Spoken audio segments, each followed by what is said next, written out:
it's good to be back. It's good to have internet. It's good to have internet. That's the main thing, and we love it. But yeah, welcome back, guys.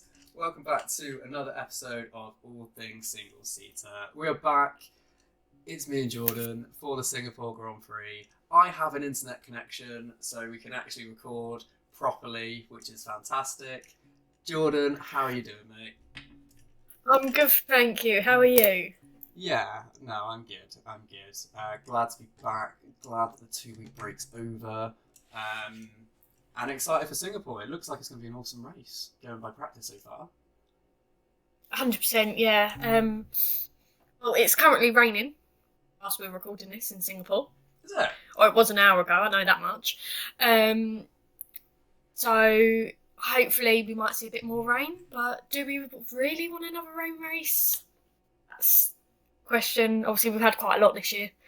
Your face is telling me that you don't want a rain race, you just want a dry race. No, I said before we start recording there's going to be some rage Bowie going on, and you have started me with the first point, which the wet tyres are just fucking shit. And every time there's a wet race now, I just think, okay, this is going to be boring.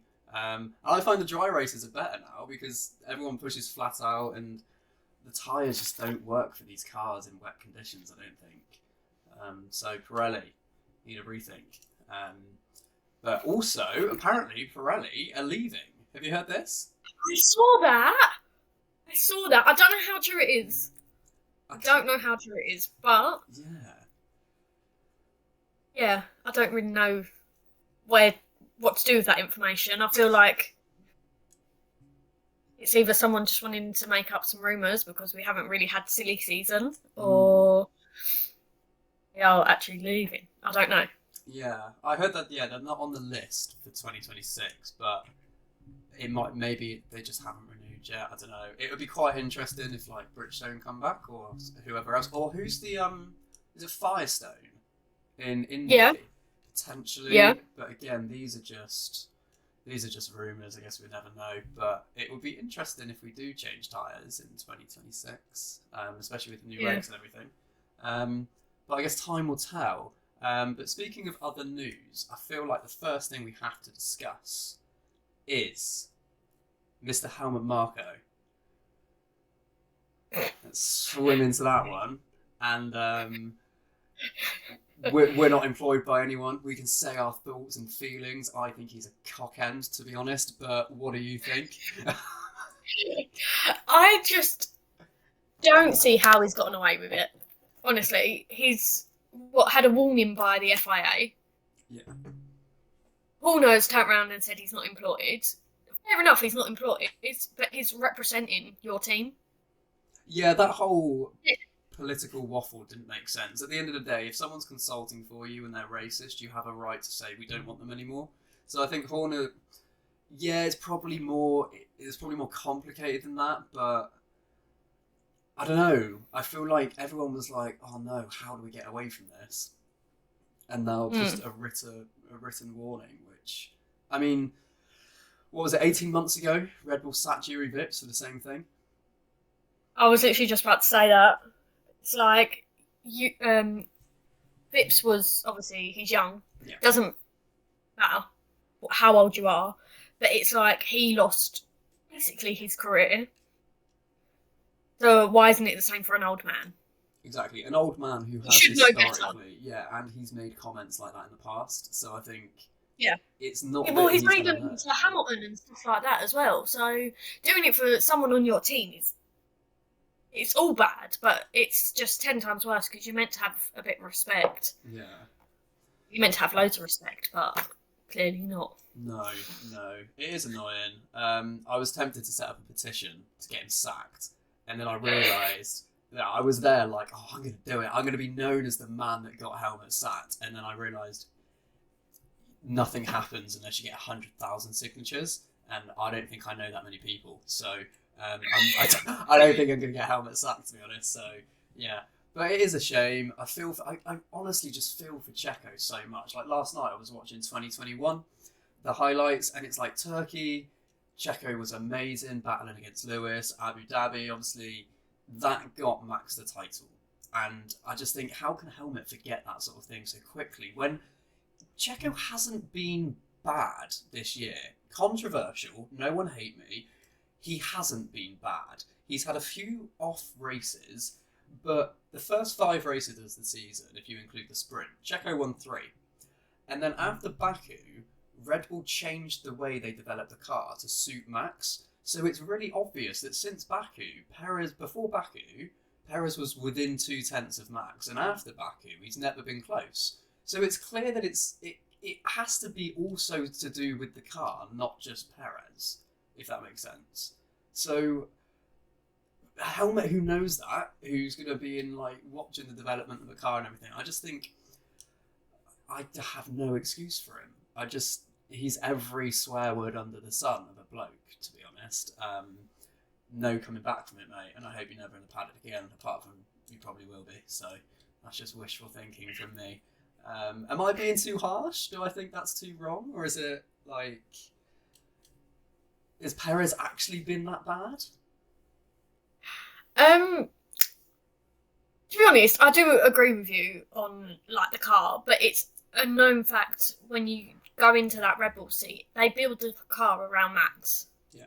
Because he's the golden boy, he's their number one, he's not leaving the team for a very long time, so why would they build it for someone who's just came into the team? Equally, I think they should just build it for both drivers, but yeah, that's a whole different story.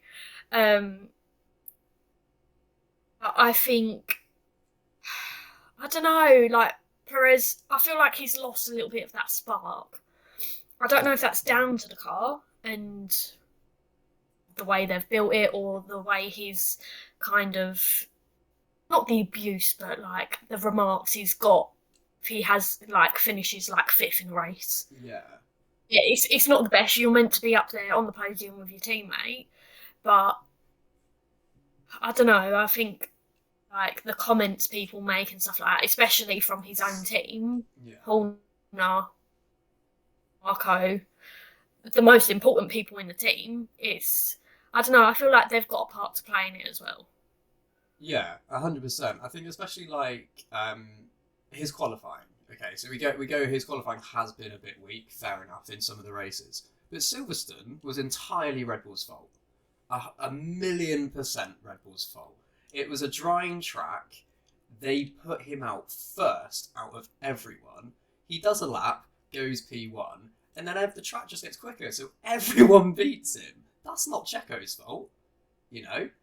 They've chosen to send him out first. Like, that's not on him. Well, I mean, it could be on him, but it's not just on him. So, yeah, I don't know. Red Bull, you're slowly becoming my least favourite team. I did always used to like you. Even when Seb was winning, it was awesome. I just think how your team is run, not that you're going to care listening to me, but I just think you're all not... I don't know. I can't get on board with you at this point. Apologies. Yeah. Anyway, moving on from Mr. Racist Marco, what else has happened in the F1 world? Haas. Both drivers are renewed.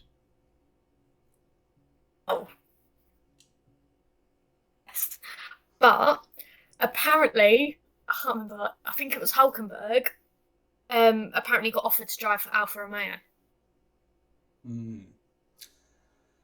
Yeah. I think that would have been a sideways move. He wasn't allowed to, because Steiner turned around and said no. Yeah, that's fair enough. Put his foot down and was like, nah, not happening. So, I don't know how much that information will change possibly next year's drivers lineup, like 2024 silly season. Yeah, interesting. I didn't think they'd look at Hulkenberg. I thought they were going to look at like Porsche, considering he's leading F2 championship. No, it makes sense. Brainwave, light bulb just gone off. Hulkenberg's German, Audi, Alfa Romeo, 2026. Hulkenberg and Sainz is going to be the lineup. I'm calling it now. If it's not, I'll just delete this. But you know. But have you not heard about the whole Mick thing? Like Mick coming in and stuff like that for 2026. Oh, they got lots. Obviously, he's German. Seb Seb as well, yeah. Mm. Yeah, that's a big option. Because Um, people say, why don't you have a double German driver lineup? Nick and Seb. Oh, that would be good. That would be good. father and son. Yeah. Although Mick might bankrupt Audi with all his crashes. To be fair. Sorry, that was mean. Oh my god. No, I take that back. Okay, that could happen. I don't know. There's so many options. Like, There is. if it There was is, my yeah. way, I'd bring Seb back in Aston Martin next year and put Stroll in a different category. F3. He might get a podium. But I mean, Only if, like, other, like, 26 drivers crash. Yeah, legit. I don't know. I think that would be an ideal situation, having Fernando and Seb teammates in Aston Martin. But I don't think it's going to happen as long as Lawrence is there. Although I wouldn't be surprised if he does move Lance on next year if Alonso does really, really well and Lance doesn't, potentially. Yeah, I agree. Because I was looking into it yesterday, and Fernando has scored points in every single race weekend this year. He hasn't DNF'd, he hasn't been outside the top 10. He might have been in the main race, but he's still scored in the sprint type thing, or the other way round. So basically, he's got points every single race weekend. And I think Lance. He's turned up. He's turned up every weekend, to be fair. That's pretty much all he's done. I just don't see it. Like, I don't see how you can be like, oh yeah, you know what, we've got a really good driver lineup. No, you've got one good driver. You've got a bad driver. How can someone who hasn't drove this car actually come in and score podiums from the very first race? Yeah. There's someone who's been with this car for quite a few years and barely score points at all. Yeah. Just they don't qualify anywhere near each other either. Just he's maybe had probably 2 or 3 good performances. I think he's only out-qualified him once, isn't he? And that was at Spain, so that must have hurt Alonso a lot, to be fair. But I think he has only out-qualified him once. I might be wrong, I'll have to double check. But he hasn't been awesome. And I kind of like 2020 Lance, I was thinking, because we were talking about it, and we were like, oh my god, this could be a Lance Stroll that now comes out. I mean, pole in Turkey. Like, you can't get pole at a wet Turkey and beat a peak Lewis Hamilton if you don't have talent. But yeah, it's almost like he chooses not to use his talent, if that makes sense. Like, he just gets himself downbeat and maybe his motivation's gone, or you don't know, he could be the most dedicated person in the world and it's just not working for him at the moment. But after 2020, I thought Lance was going to be a real contender to be like in the same par as Lando or Leclerc or something like that, because he was doing really well. Yeah. It's not happening for him, is it? I feel like he doesn't enjoy it. I feel like he's just there because he gets paid to do it, type thing. And like his dad owns a team and whatever, he's backing him and stuff. So it's a bit like I don't see no joy, if that makes sense. Like, even in his Instagram post, like, he barely posts, and when he does, it's like just a dump of photos from the weekend, and he's like, "Yep, on to the next," type thing. Yeah, that's true. I think maybe it could be like partly down to, obviously, when you're younger, he came into F1 at 17, so yeah, that buzz of being like, oh, I'm 17, my dad's got me in an F1 team, like, you must think, okay. And then I just don't know, maybe as he's gotten a bit older, because he's 24 now, isn't he? I think maybe he could just be in a phase of, do I want to follow my dad everywhere for the rest of my life? And that might, that could be partly what it is. Maybe he wants to go off and do other things. I don't think he's washed. I do think he has proven he's good enough to be on an F1 grid, but I don't think he's good enough to be in a top team, if that makes sense. Yeah. Because Aston Martin will soon be looking at getting I wouldn't say, probably a more complete lineup. someone who can be matching Alonso like every single race type thing, scoring points every single weekend or every other weekend. Yeah. So it just depends how much longer the team will put up with it. Yeah. And I know obviously it's his dad and stuff like that, but surely they've spoken about it because it's F1 at the end of the day. Yeah. If you're not performing, the sponsors will start going. They're like, we want him out, Yeah. type thing. And they've got a good, obviously reserve driver, Felipe Drugovich. He's waiting for an F1 spot. But yeah, I think maybe after next year or something like that, they'll probably look at other opportunities. Yeah. I do think, actually, because this guy gets a fair bit of hate for being quite an overly aggressive driver, but I think it highlights how good Ocon is. If you look at Alonso's teammates since he came back, from McLaren with Van Dorn, even Button. I know Button was kind of at the end of his career at that point, but Ocon was like, I think it's the only teammate Alonso's had in the last sort of 5 years where you don't know who's going to qualify where. And they actually raced really hard together. Granted, some of it was a bit over the limit, but Ocon really held his own against Fernando. So, yeah, big Ocon fan for me. But this weekend, how are we thinking? What are we expecting? Because I wasn't expecting anything that happened on Friday. I think we're going to be expecting a big load of chaos. Okay, that sounds cool. I don't think it matters if it rains or not. I think we're still going to be expecting some. Obviously, they've changed the track a little bit. So there's now another straight, which is a possible overtaking place. Some of the drivers have said qualifying may be a bit more kind of, normal, and the race will be more exciting now because obviously overtaking and stuff like that. Yeah. But we've got 3 drivers who have never drove here before. Obviously, that's Piastri, Sargent and Lawson. So it'll be interesting to see how they get on. But Singapore, you've always got a safety car, so... Yeah, that's very true. It's going to be very, I did have the results up, let me check. The practice results for FP2. Yeah. So, I mean, Ferrari looking good. Good.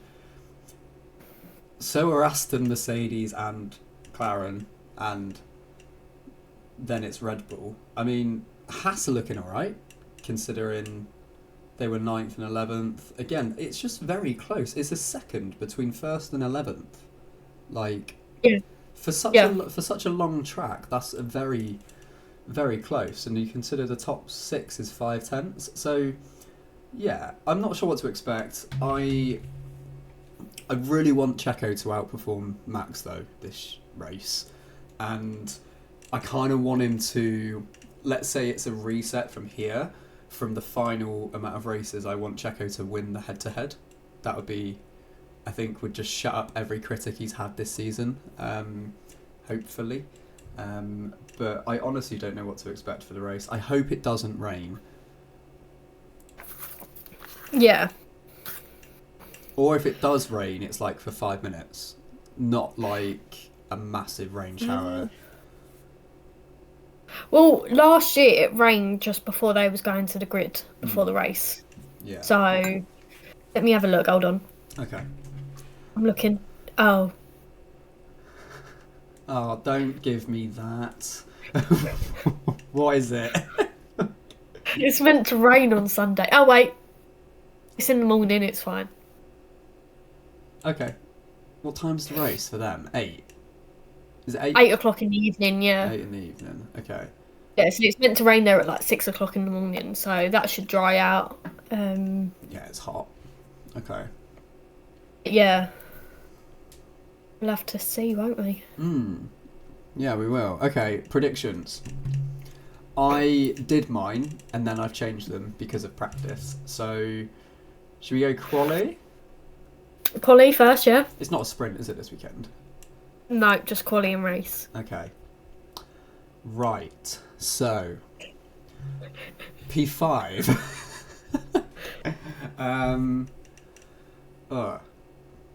Can we do top 5 and then one surprise? Because I feel like this track might throw some quali surprises as well. So top 5, I'm going to go Alonso. What, P1? P5. Oh, P5. Alonso, Max, Checo, Leclerc, Carlos is going to get back-to-back poles. Okay. I'm going to regret that, aren't I? Oh yeah, my quali surprise. Lawson will make Q3. Okay. Mm-hmm. That I can get on par with that one, yeah. Okay. My quali. I feel like mine's a bit more normal. I don't know. So I've gone Paul Leclerc. A bit more normal, and you put Leclerc on pole. Yeah, because that's happened this year. So. All right. As you will. Ferrari have topped both practice sessions so far. Yeah, that's true. So. Okay. Sainz second. Mm-hmm. So we've both gone Ferrari front row. Yeah. I've done Verstappen third. Okay. Hamilton fourth. Nice. And then Norris fifth. Where's Checo? I thought we were backing him this week. Where's Checo gone? I don't know. Alright. I wrote it down and I was like, I'm missing a few people. And then I realised like I can only have 5. Okay. So I could sit here all day and be like, yep, let's add Perez and then Alonso and then Russell and then, Stroll. I'd be here forever. Yeah, that's fair. Okay. Right, I'll give it not a Stroll. No, let's stroll on from that. That was a terrible joke. I'll never say that again. Race. Let's go race. We're going to do top 5 and then surprise because I think, again, there's going to be excitement. Let's hope. I keep pointing where my camera used to be, but it's down here now. Race. Oh, fuck me. P5. Verstappen. Okay. P4 Lewis. Okay. Leclerc, Sainz, Perez. I'm going to regret all of that one as well, aren't I? I don't think mine's much better, to be honest. Is it not? Okay, go. What's yours going to be? Start from 5th. Yeah. So I've done Verstappen. Ooh. Get in. I've done Perez 4th. Okay. Sainz 3rd. Okay. Leclerc 2nd. Hamilton 1st. Nice. Okay. I feel like I don't need to justify it because I feel like this is going to happen because Obviously. But obviously Hamilton loves this track, and obviously he wants that win. And I think, see, the Ferraris are good, but I think the Mercs are just that little bit better. Especially in the race, like race pace, definitely. I'm not going to count the Ferraris out because obviously they always seem to have a decent result here. Yeah. So yeah, it'll be interesting. Ooh. So one of my big surprises, right? One that I thought was that Magnussen was going to have a good race, which was going to be in the top 10, so to score points. But one that's just come to my mind, which is going to kind of throw my predictions a bit, is that Leclerc will crash from P1 in the race, and we'll have another France 2022 moment. But I might leave. No, I'm going to cut that one in because if it pulls off, I'll be like, oh, unbelievable predictions. So yeah, go on, hit me with yours. I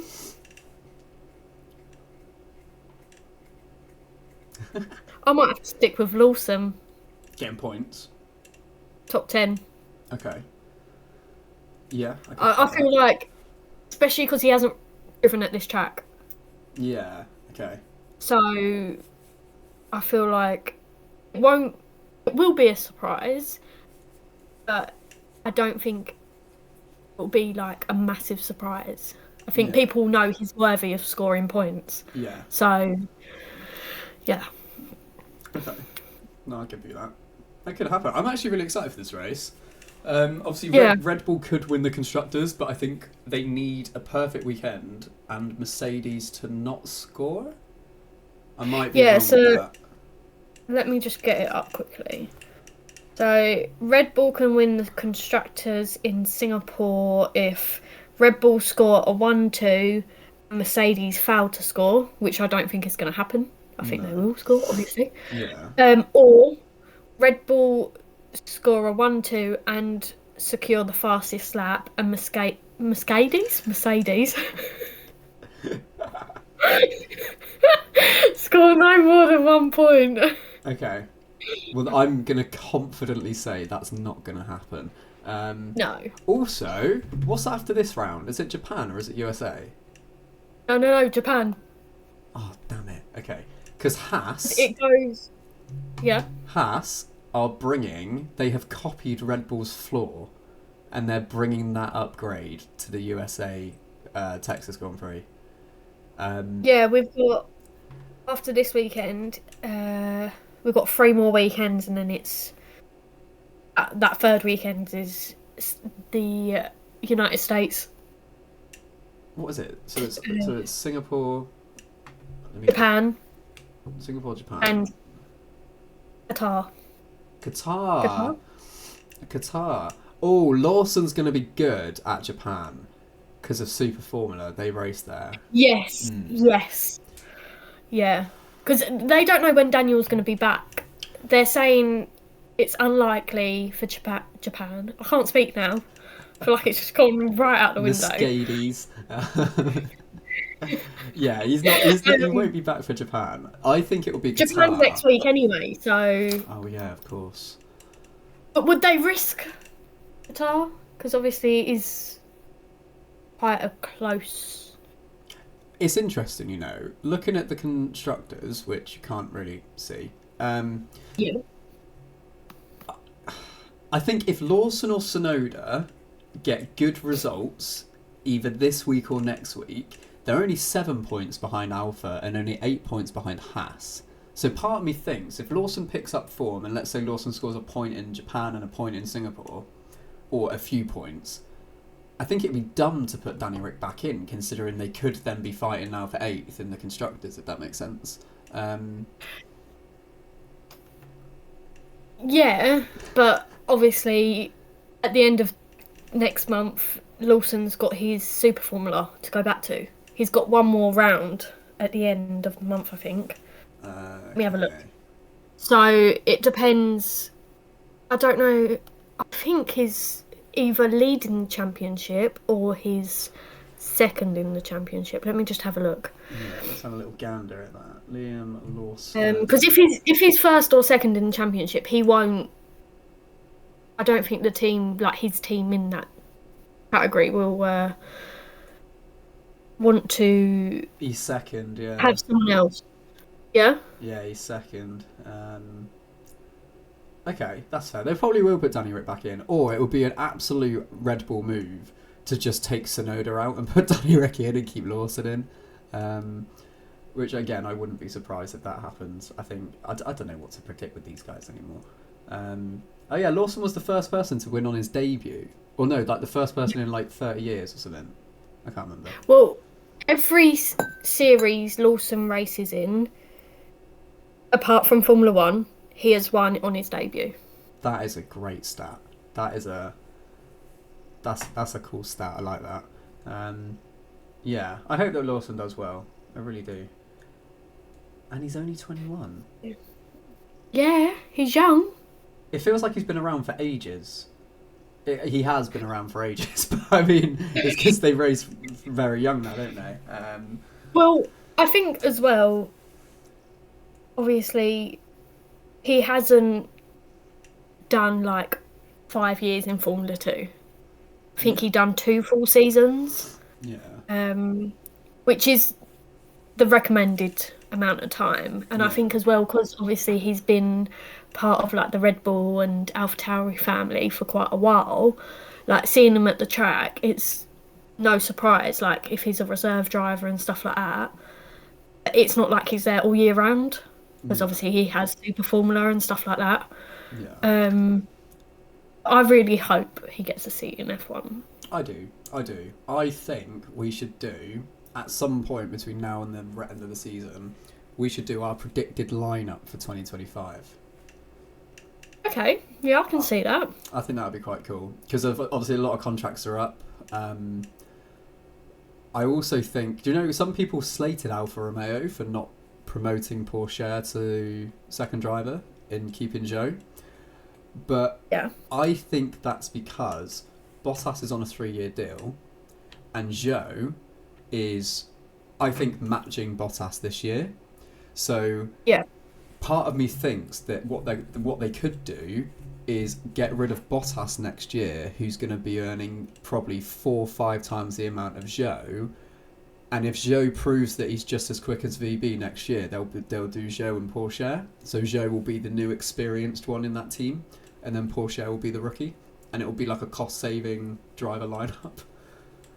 Because I think Bottas is on like 15 mil a year, so Yeah. he's on a lot, and Zhou's not anywhere near that. So I guess it makes sense. I've got a good idea. Go on. Good like that. Obviously, Red Bull and Lando Norris, there's a bit of, communication there and how much they'd love for Lando to be in the team. I think if Perez... See, he's staying on for next season, unless something dramatic happens in the next couple of races where they've had enough and, if he crashes into Max or something like that. See, he's contracted until the end of 2024. I could see Red Bull buying out Lando's contract. McLaren. I could see that. Because he's there until 2025, I think. Yeah. So it's only a year to buy out. Let's be honest, Red Bull can afford it anyway. Yeah. I think that will happen. I think it will happen, but I also think it will be chaos, because Lando is arguably on Max's level, and he won't be going as a number 2. So, yeah, I don't know. It would be interesting. I think it would be a pure test, because Max was only... If you actually look at it, Max has only had 2 title rivals, which is Lewis and Leclerc, 2021 and 22. So if you then throw a teammate into that, with the potential of Ferrari, Mercedes, Aston Martin, I think that is then a massive mental test for Max, potentially. Yeah. So it would be fun. It'd be interesting. I think 25 will be absolute chaos. But I've got a few ideas for drivers, so I'll keep it locked in for our predictions, which would be awesome. But we're going to wrap it there, guys. I was meant to be going out today, but it's raining at the moment, so probably not. But I am going to get some food. So thank you for watching. Awesome as always, Jordan. And hopefully Singapore actually throws up a bit of an exciting race after 2 weeks off. Hopefully. 2 weeks off, we definitely need it. But yeah, thanks for watching as always, and we will see you next time.